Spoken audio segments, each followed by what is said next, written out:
Got all type of badges. 99 everywhere. Hall of Fame throat. I don't know about Hall of Fame box, because I ain't gonna lie. This nigga still fucked me up. This guy still fucked me up. I ain't gonna lie to you. This nigga still fucked me up. Like, I hope this... Did anyone prove that this nigga was telling the truth or what? Because this was diabolical, chat. I'm still in awe. I'm still in awe chat. I'm still in awe. I'm still in awe. I'm still in awe, chat. I'm still in awe. Here we go. I know I'll never be able to ask her this question, but her vagina walls. I don't want to make myself sound like I'm trying to aggrandize myself, but I used to, when Cassie and I would have sex, I would probably take less than 20 strokes to make her orgasm. I never orgasm really, because the problem was the fact that she's not tight and the baby oil. The baby oil was a problem. The baby oil kind of made sex impossible for a man to enjoy. Baby oil made a loose vagina, looser than it needed to be. So it was literally like a constant, it was like being in hell, being constantly tormented like I was going to have an orgasm, but never being able to have an orgasm because she wasn't tight enough to make me orgasm. But she's orgasming back to back. I mean, I'm in her 20 strokes. Oh my God, she's squirting all over the bed. And then I'm like, yo, can I get something? Oh, I need a second. I think there was a period where this nigga's a liar, man. But it's entertaining. Yo, why? How come the liars are the best entertaining people? I had sex with Cassandra, and this is the truth. I don't think I had one orgasm in 6 months every time I met her.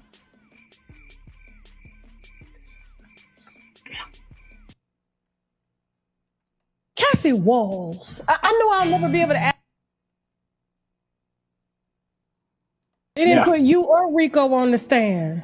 No, because they knew we were going to say that she was complicit. Like, I feel like they have to do some changes when it comes to the laws behind that, because if girls are choosing to have a pimp and the pimp is there to protect them and ensure that they're not getting mistreated during their encounters with men and stuff like that, and they have to pay the pimp for protection because, like, how is he going to make money? You know, to me, even though, yeah, he did all this shit, but I feel like the feds, they love a big cash out. 400 million is at stake that they're going to seize. I don't even think he'll have money for an appeal. The Justice Department will inherit $400 million that was, I guess, made off of sex trafficking or illegal criminal crimes using his organization, bad boy records and all that stuff. And meanwhile, they get to retire off of that money. And it's like, why are you allowed to retire off of money that you say is made legally, and y'all get to use it to pay federal witnesses and pay for y'all retirement as well too? The money should be burned, right? Nobody should get the money. True. And it should definitely go to the true victims, some of the male prostitutes as this has happened to. Wait, the male escorts are not claiming they're victims? Hold on now. Yeah, I don't know if you remember this guy right here. This one time, the entire living room was dark, which I thought was weird. But basically, in this encounter, what she does is she keeps the room dark so I can't see the fact that she's menstruating. She kind of seduces me into thinking that we're going to have sex regularly because, again, I don't know she's on a menstrual cycle. She gets on top of me. She grabs my member. She inserts it in her because she's already wet. She's on her menstrual cycle. She orgasms real quick, and then I push her off of me, cut the lights on, and it literally looks like the St. Valentine's Day Massacre. It's blood everywhere because she's heavily on her period. So I'm pissed. I'm like, I said, why would you do something like that to me? This is disgusting. Tasha, the girl is totally shitting on me. She's like, so what? So what? And she's arrogant about it. So Diddy's sitting there watching it. He's her man. He's her protector. I'm getting more and more. Oh, so according to this guy, I really think this guy's capping. But let's go on to like the 5% chance he's not.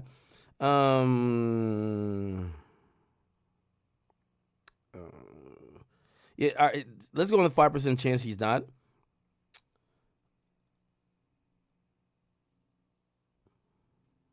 What the fuck is this? Oh, let's go on the 5% chance he's not. His idea is that Diddy was a pimp and he looked at Cassie like a hoe. That Diddy was pimping. Really? aggressive. I'm calling her nasty bitch's. I'm pissed. He says, yo, you know something, bro? You mad cool. It's been like 6-7 years. I'm not gonna lie to you. She knew she was on her period. She just really wanted you to come here. You see how we was calling you. You see how she demanded you come. So she had sex with you. He was like, yo, it was wrong. I'm gonna give you some money. Calm down. Let's not do this. We've been seeing each other too long. He really used to try to be a mediator. I'm not gonna lie. He goes in the room. He gets me like $5,000. He comes out. He gives me $5,000 to stop arguing with her. Tasha, I stopped arguing with her. He says, yo, go check it in your room. He gives me a key for my suite in the Beverly Hills Hotel. I take my $5 cash. I go to my room. I go to sleep. I wake up the next day. She calls me that night. She apologizes about the night before. She says, listen, I was drunk. I'm on my period. I was horny. You really disappointed me by the fact that you didn't want to come. And she said, yeah, what I did was wrong. I'm sorry. I should have told you I was on my period. She totally apologized. So how could you get on the stand and tell the stand that Diddy made you have sex with me when you know for a fact that I know that that's a lie? Yeah, I think this guy's like a plant, and like he's there to just make Diddy look good, because he's kind of saying the opposite of like what the prosecutors are saying, and he's saying that's why they didn't put him up there, because the prosecutor knew he would expose that Cassie was willing, was a participant, and she wanted it most of the time. There was one sex worker. He said that he got paid $5 million because he contracted herpes. From Diddy? From Yeah. Cassie Diddy. I believe him. When I saw that interview, I knew that the things he was saying was the truth. Now, again, we haven't heard any sex worker admit that Diddy was fucking them. So if they did contract something, they contracted it from Cassie, right? Because according to all the sex workers, and there is a MO, a modus operandi, where Diddy would just allow those people to have sexual intercourse, the male sex worker and Cassie, and then he would go play with the semen like Play-Doh in the other room, and then he would have his turn with her. There was one sex worker that did admit that Diddy told him to watch out. Like, it was like, yo, it's my turn now to fuck her. Like, wait, get out of the pussy real quick. It's my turn now. But Diddy never was ever intimate. We've never heard from someone who admitted that Diddy was intimate with them as a male sex worker, okay? Because I didn't see Jonathan Odie's interview till 2021, and when I saw it, he said I was a sex slave for Cassie. It was like, oh my God, this guy's talking about my life. This was me. Who the hell? He was making this shit up because he was like trying to kill Trump, and then he comes out with this interview talking about, yo, I was a sex slave, and we looking like, what? He was younger. He was more attractive. You know, just like me, I'm older now, but at the time I was bigger, I was younger, I was more attractive. It was easier if you were in that lifestyle and you had a certain type of body, the physique, the chest, the arms. It wasn't really hard to be noticed by the right people. So I got noticed by Cassie, and that was pretty much history. Somebody just said in the chat, do y'all think that Diddy had erectile dysfunction? Do y'all think Diddy had erectile dysfunction?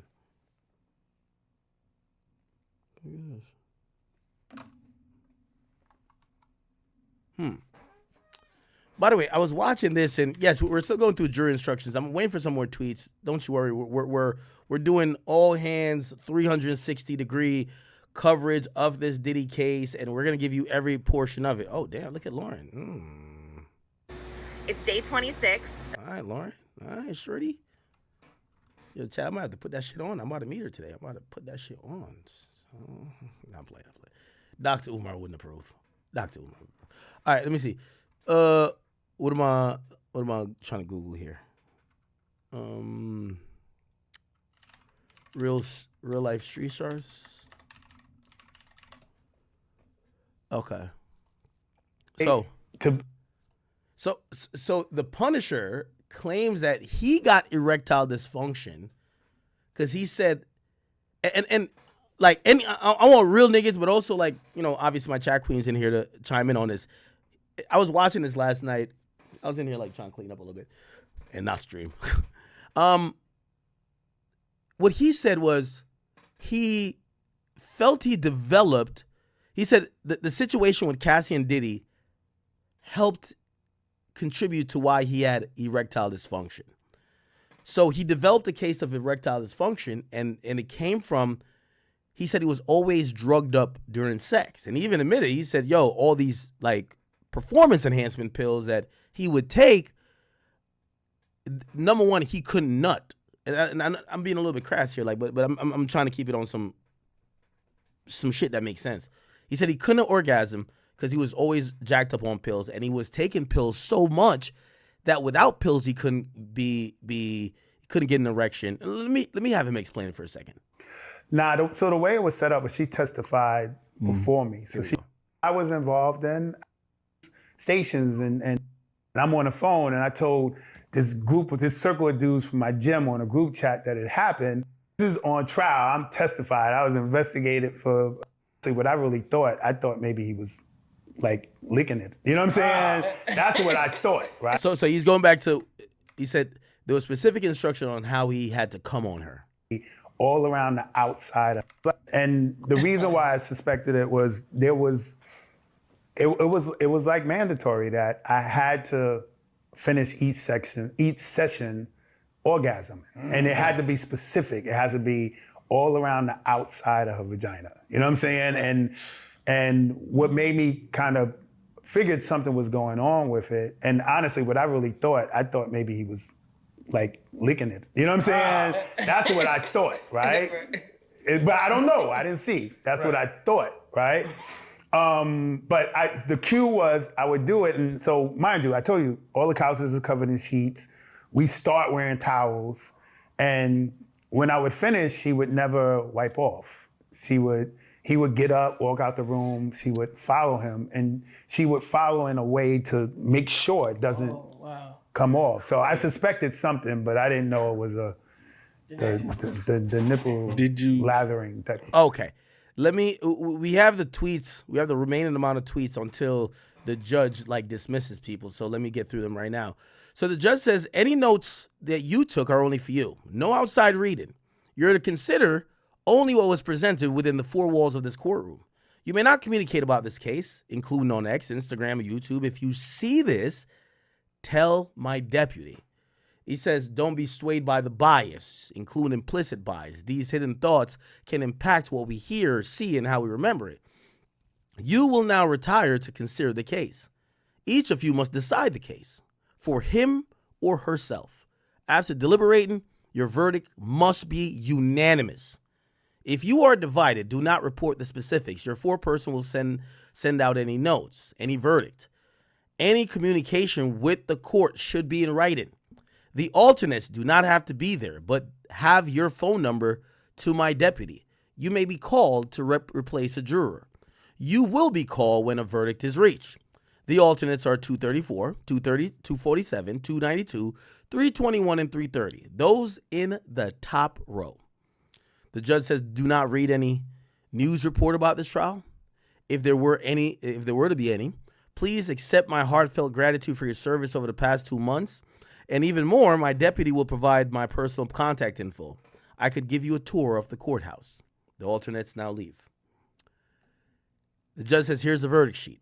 Only if you find the defendant guilty of count 1, answer to each predicate. Not proved or proved. And did sex traffic involve Cassie or Jane? Count 2, 3, 4, and 5.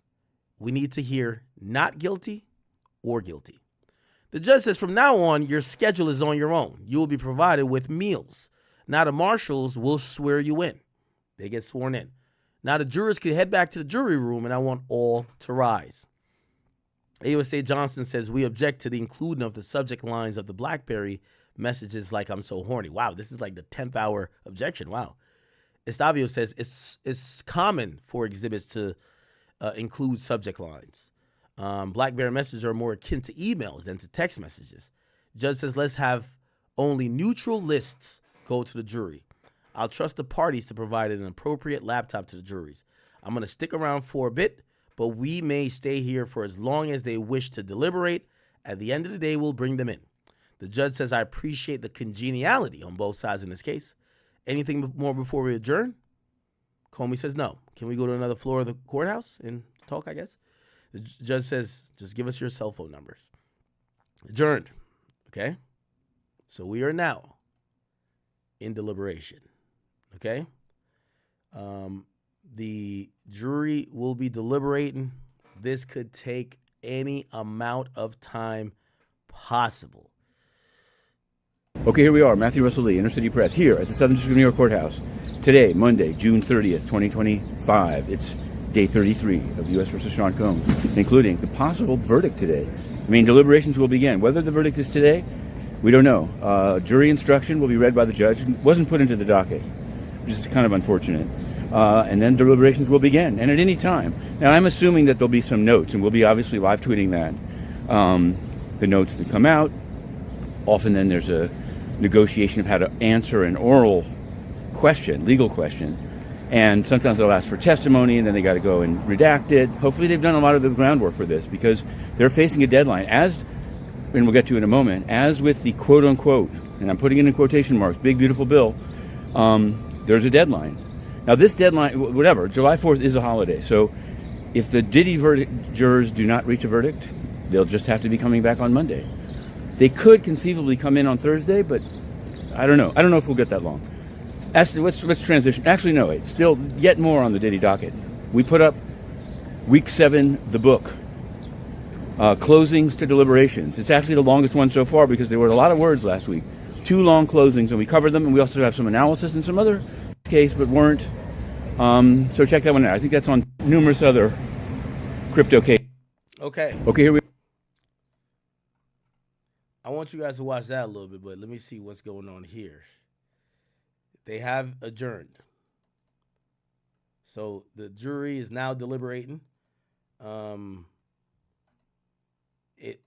Whenever they're back, whenever they're back, they'll pop up back in court. Thanks. Did you ever ejaculate in her? Like, maybe it was like you got one off and he's like, oh, let me put. Nah. And the baby's yours, nigga. Nah, never that. And the truth of the matter is, I never made it to orgasm from penetration. Gotcha. We would always do the. That's interesting. And I'm not speaking about how loose her stuff is or whatever, but everybody says that with Cassie. They don't ejaculate from penetration. Number one, I don't think that's really all Cassie's fault. I think there's this high pressure moment. You know you're supposed to perform. When you then find out it's Diddy, there's like just much more burden of expectation because you now, especially if this guy, he thought he was the only one fucking Cassie.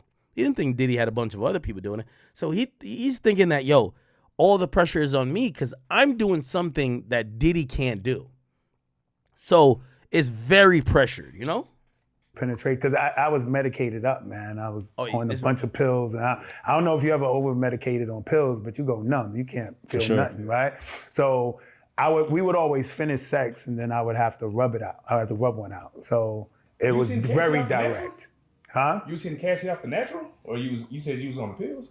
Oh, dog, I was on every pill I could find, man. Like, I was uncomfortable, so I had to. In your book, you describe erectile dysfunction as freezer meat. Yeah. That name is wild as fuck. How did you come up with that name in particular? All right, so real talk, how I got the name. I was on vacation with this girl. We was in Turks and Caicos. And so we on this beach. Turks and Caicos got this beach, man, where you could walk like a mile out into the water and it comes to your waist. There. Yeah, yo, it's the bomb, right? So we out there, and during this time, I was already dealing with the kind of erectile dysfunction issues, but it was mental. Right. But I'm out there in this paradise and I didn't get anxiety and we messing around in the water and I got brick. And so when we messing around, she reached down and when she grabbed me, she said, damn, this thing is hard as freezer meat, right? So she said it to me, and at the time with me already dealing with erectile dysfunction, getting that type of compliment was like, oh, you know what I'm saying? Right. So that always stuck with me. And at the time, I didn't realize it was anxiety causing it. I came back with some dumb, yo, it must be the Caribbean. You know, you get that sun and the sun from the Caribbean. And so I believed that was it. Yeah. But it kind of set a standard that I was trying to get back to. So I named the book In Search of Freezing. For men that are dealing with that, like, what would you tell them some things that they can do to come back from in that situation? I mean, What I would tell them to do first and foremost is you got to understand it's mental, right? It's mental. And so what I was doing that was messing me up was I kept trying to fix a mental problem physically. Right. Was it stemming from the Cassie stuff? The Cassie stuff contributed. That's why I put it in the book. So, Hold on, champ. I'm grabbing Chick-fil-A. My lunch before I go meet Lauren. and a lot of dudes is messing up. You got a lot of guys that's younger that's using pills and using enhancements that really don't need it. For sure. Right? So I started the same thing. I started taking pills in my 30s when I didn't need it. And then you get into a scenario where now you're dependent on the pill. And if you get into a situation with pressure, because we all every now and then meet a girl that's like, yo, I got to put this down. I want to make sure I come correct. And if you run into a scenario where you don't perform, now you're thinking the pill didn't work for me. And so in the Cassie Diddy situation, what I would do is you're supposed to take one pill, 20 milligrams, and going into that situation, one pill, 20 milligrams was good, but the anxiety made me next time I'm gonna take 2 pills. Next time I'm gonna take 2 pills in a honey pack, whatever, and that don't do anything.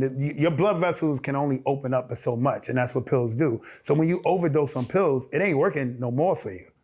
But anxiety creates cortisol, which constricts your blood vessels. So I'm taking all these pills, doing all these things, not addressing the anxiety. So I would tell a dude, first thing you gotta understand that it's your mind, right? And then once you understand it's your mind, then you play around with what remedy you're gonna use and get yourself as comfortable as possible. And if that still doesn't work, like I say in my book, there's other things you can do, and I kind of chronicle all the things that I did to fix it leading up to the ultimate thing, which is an implant, But and the biggest thing about it is don't give up. Yeah. What was the worst thing that was causing it through your chapter? Like, what was the worst thing that you figured out for you that was causing the anxiety? So the worst thing that figured it out, and I got to keep it this way, it's the feedback from your lady or the woman that's in your mind, your life. Right? It's already, as guys, as we get older, we already understand we ain't the same dude when we was in our 20s. You know what I'm saying? So you're gonna feel there's a difference. Even if you still doing your thing sexually, you ain't that guy, right? And so what killed me was I had a woman that I was into, I'm dealing with her, I'm thinking I'm holding it down sexually, and then she ended up cheating on me. Right. And when I asked her what for, she blamed it on me. Oh, well, you weren't coming correct. I wasn't satisfied. I had things I wanted to do. So when you... I ain't gonna lie, man. I think they stole my Chick-fil-A gang. Shit's crazy. I went out there. I don't even see that shit, bro. It's all good. All right. Is my man Sean G on? I know Sean G gonna give it up. Sean G gonna give it up. What Long Crime is hitting for right now?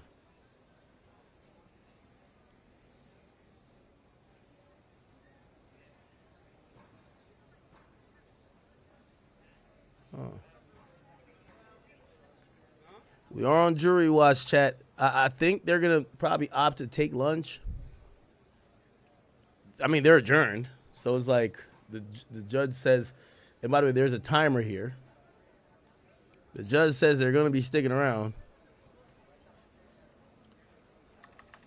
Let me see. Who should we go to? Yeah, Logic ain't been giving us some updates, man. What's up with my boy?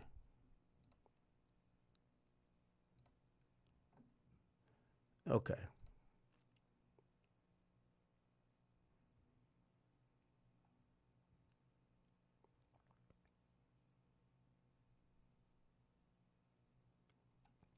Yeah, this nigga done a million. My very first encounter when I showed up for what I thought was a party, Ms. Ventura agreed. I quoted a price, it's $200 for a dancer. She gives me a location and a time, and I show up to do a little show. And that was when you met, was it Cassie that reached out to you? It was yes, it was Cassie that reached out to me. Okay. And then after that, and I want to make this clear. I'm not looking I have nothing against Diddy whatsoever. I don't know him. I only know what I'm hearing and what people have told me. But, in my position always is innocent until proven guilty. He's got a trial. He'll go through the process. The jury will make a decision, and we'll see what happens after that. So I'm not here to lay anything heavy on Diddy or anything else. I'm just having a conversation with somebody that's in the know about certain things. And then, you know, you kind of notice some things with Cassie. This kind of evolved into something more than just a one-time deal with you, correct? Yeah, I mean, in total, and I don't even have an exact amount. I estimated 8 to 12 times, and it was over a period of 2.5 years. So honestly, it could have been more. It's 12, 13 years ago. I don't have a clear indication of how many times or whatever, but I estimate 8 to 12 times. And you got involved in these, were you given any specific instructions? Because I know you got involved in these freak-offs, correct? Yeah, so my specific involvement was always the same. And so my very first encounter when I showed up for what I thought was a party, Miss Ventura greeted me at the door in a robe, which you can tell she was nude. So the minute she opened the door, it was an obvious scenario that this was going to be different than a party. And so when we went into the room, obviously there were no guests. It was just me and her at the time. And, you know, we got to kind of like the living room area of the suite. And I still, you know, tried to go the route as if it was a party. So I asked her, hey, where do you want me to change? And she immediately explained to me, look, I don't want you to dance.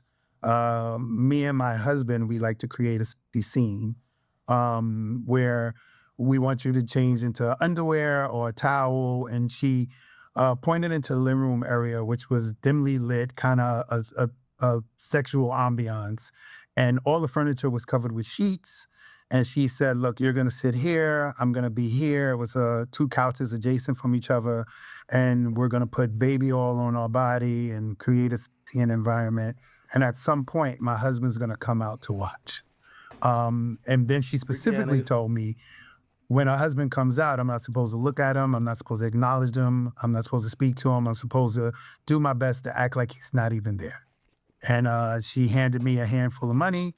I counted it when I got into the bathroom, and at that time it was $800. So I originally quoted $200. So now I got this beautiful woman in front of me. She hands me 4 times the amount, and it's like, well, hey, I'm going to try to make this work because, you know, it seemed like a nice payday and simple at the time, you know. And was that the first time you met Diddy? Where you saw Diddy? Well, so here's the thing. I didn't actually see him, right? When he did come into the room, and that was, I came out the bathroom with the towel and we started making this scene. And at some point from my peripheral, I could see him walk in the room, but he situated himself all the way across the room, kind of behind a table. It's like a table and chair setup. And he ended up being there. But the odd thing about it was he came in the room pretty much nude, but he had his face covered with, I believe it's called a hijab or a burqa. And this is what the Muslims women wear, where they completely cover their face. You can only see the eyes. So I really had no idea who he was. And initially coming in, I didn't recognize Cassie. She had on a wig. Yo, that with a Yankee hat is crazy. So the distinguishing stuff that would point her out there, her hairstyle, because she has like, at the time she had like a shaved hairstyle, it wasn't able to be recognized. And I really had no idea who they were till much further into the encounters. So at this point, I mean, it's a sexual encounter, but there was nothing criminal or illegal done at that point during the whole session, I would say. Yeah, nothing criminal and illegal about the session itself. I mean, the only, I guess, illegal scenario would be is the prostitution itself, because it was money in exchange. But this specific situation we're talking about, there wasn't even any sex. Right. My very first encounter, I was told it was creating a sexy scene. We created it with just kind of rubbing oil on each other, and she would do gestures. I would do the same, but there was no actual sexual activity between us. And then at some point, who I'm thinking is her husband, Mr. Combs, got up. He left the room. She followed him out, came back and told me, hey, that was great. It was perfect. Thank you. Handed me an additional $1,200. And said, hey, look, I'm comfortable with you. When I when we come back to town, is it okay if I call you again? And I'm like, absolutely, sure. And she did at that time offer me the option to finish. She said, hey, do you want to finish? Which, I understand to be, did I want to orgasm? And I actually declined. I wasn't comfortable with the situation. And I'm trying to be professional, right? Because I believe what the circumstances are. So I said, hey, look, this is not about me. This is for you and your husband. If you're good, I'm good. In hindsight, I take that question of her asking him to finish, or if he wants to finish, they're trying to get that nigga nut. Yo, Diddy's doing some weird nut harvest and shit, bro. Gotta be. And I declined finishing, partially in transparency because the uncomfortability of the situation, I probably would have had an issue getting an erection and finishing anyway. So I declined, and she said fine, and from there I headed home. And was that the only encounter you had with her, or were there more? No, that was just the first. Like I said, it went to 8 to 12. So the next encounter, it was pretty much the same, but there was conversations prior to the sexual activity about my sexual health, her sexual health, and the desire to actually do more than just a rub down. So that's when the sexual encounter started. And let me ask you, Sheree, this was considered a freak-off, right? Even though there was only just the two of you and Diddy present? Because my impression was that there were always a lot of people present at these freak-offs. Yeah, I think there's a misconception that, Mr. Combs he's known for throwing these elaborate parties that you can go to a place of the party, and I guess there's sexual activity. And then there's these kind of scenarios with Miss Ventura where it's just him, her, and a male, and another male creating a sexual environment, and that's being described the same way. So it just appears that anything that he does with a sexual nature, even on a smaller scale, all these huge parties, they're all going under the same umbrella as Freakoff, which I don't know if that's accurate, but that's what everything is being described at. I know when I see myself reported in the media, it says I was a part of a Freakoff. So this is considered that. Got it. You were my boy. During any of this time, did you ever see any indication that Cassie might have been in an abusive situation with Diddy?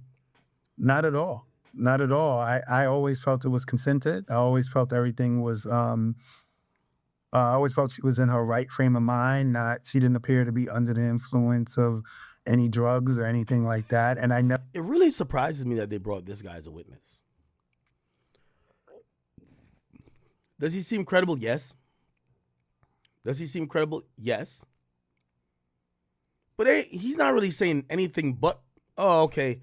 Yeah, I was an escort or a dancer at first, and it kind of turned into them paying me for sex.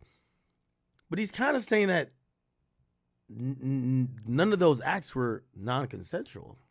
Never seen any interaction between them that seemed something that was distressful for her. The only thing that I did say in my testimony was that I saw moments of what I would consider frustration and her reaction, but that was based on directions. Like during our encounters, he would give directions, which was mainly about, is candle lit? Could, move the candle a little bit more, move whatever. Can you move to the left, move him to the right? You know what I'm saying? Like these things.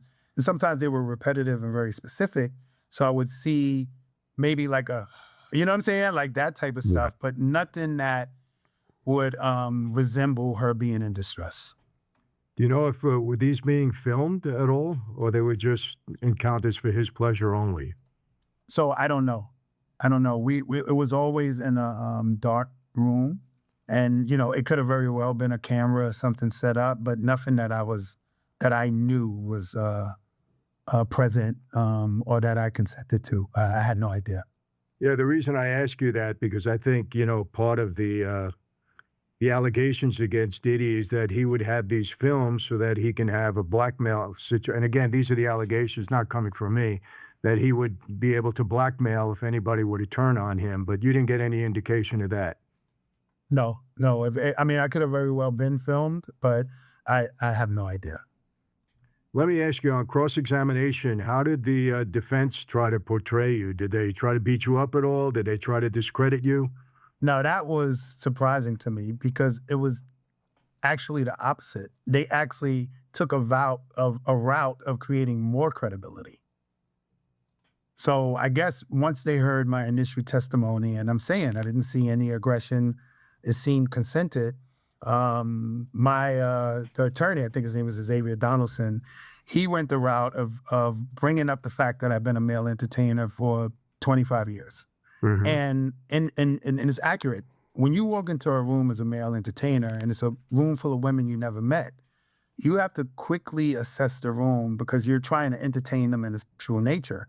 So I have to read the room to make sure whoever I'm going to is comfortable with the activity. So he kind of harped on that. Look, you've been doing this 25 years. Would you ever go to dance on a woman or engage with a woman who was uncomfortable with you interacting with her? And the answer is absolutely not. You know, I have to be able to read the room, get to a woman's comfort level and assess that. So then he kind of shifted that narrative to the situation with Miss Ventura. Well, look, based on your knowledge, your expertise of doing this all these years, if you would have noticed her being uncomfortable or in a place out of her mind or not in a proper state, would you have proceeded? And the answer is absolutely not. So I was expecting kind of a tough, because all of my, they do the mock courses. Right. So, and their expectation was to discredit and stuff like that, but he actually went a completely different lane and provided more credibility. Well, that makes sense to me because I think their major defense here in all of this is that all of this was consensual. Nobody was abused. Nobody was forced into this. Nobody was, physically abused, but this was all consensual relationships and sex. So it would make sense that they would treat you that way. That's why I asked that question. Did Cassie ever, say to you that she was, obviously we saw the video of what happened in the hotel, so we know that there was that one incident. But did Cassie ever express to you that Diddy was abusive to her in any way? No, I mean, we actually, other than very, very cordial initial conversation, when I would arrive, hey, how's work, how's things or whatever, we didn't get into a lot of personable conversation. It was kind of like stuff. So in terms of her confiding in me of anything that could have been going on, it wasn't. I mean, most of the conversation was, again, just checking in on what's going on with me and surfacing. One time I had like a scar on my arm. She mentioned, hey, I got some scar cream, gave it to me, try that. And she more or less just thanked me for keeping their identity and what they do private, in terms of, obviously this has been going on for years and they didn't get any feedback or indication that I'm talking about it publicly and putting their business out. So no, absolutely not. I had no indication. And when this ended with you, you just weren't called anymore? Did it end on a good note, or they just didn't need your services anymore? How did it end? So I never had a full reason why it ended, but my assumption was it had went a long period of time where I had not been called. Let's say maybe about 6 months. And during that period of time, I had an injury. I tore my bicep. So, and anybody knows about that injury, it's a rough injury. You can't work out, you can't do anything. It's a long healing process. So after going through that healing process and getting called, myself, I know the physical condition I'm usually in is not the same. And also with that long period of time, we're in kind of like a sexual scenario. And one of the directions was very specific. We were doing kind of like preliminary stuff. And one of the instructions was he wanted to see penetration. So he kind of walked over in the middle of us doing a massage thing. And he actually threw up like a wad of condoms on the couch. And he basically says, I want you to, and honestly, the time in between was never really a comfortable scenario for me anyway. I couldn't perform. So I always assumed the fact that I could not perform that time and I'm showing up months later not in great physical shape and stuff like that, I kind of felt like, well, this is a fail. I did not make the fantasy that I was hired for. So I assumed that could be a reason why I wouldn't be called back. So that's my assumption. But that's kind of how the last situation went. And that was the last time I was called. And you never spoke to Cassie again after that? No communication That was it. whatsoever. Nor did he. No, so here's the thing. I never had communication with Diddy the Yeah. entire time. No, ironically, I never spoke to him. I never had even direct eye contact with him. The first time after all these instances that I had direct eye contact with him was leaving the courtroom after I testified. Wow. And I think it's fair to say, Sheree, that you have no interest in which way this turns out. You know, if he's guilty, he's guilty. If he's innocent, he's innocent. You have no horse in this race, so to speak, correct? I don't, man. Actually, that is something that I really wanted to portray as solid as possible with my testimony. You know, I am compelled to be here and I have to give the facts of what I was involved in and what I saw, but I didn't want to have any bias or anything associated with my testimony that seemed like I was in favor of either party. They got 12 jurors there. That's their job to decide. You know, I think that's really commendable. Having been to trial 5 times myself, you know, the best witnesses are those that have no interest in the outcome. You're up there to tell the truth, and that's it. Whatever way it works out, it works out. So that's commendable, and I have to say that. And again, I'm a veteran of those situations. Let me ask you, you wrote a book, In Search of Freezer Meat is the title, right? Yeah. Explain that title to me. Okay. All right. Wow. All right. We're getting there. We are getting there, people. We're getting there. Okay. Let's see. We're literally just kind of just waiting.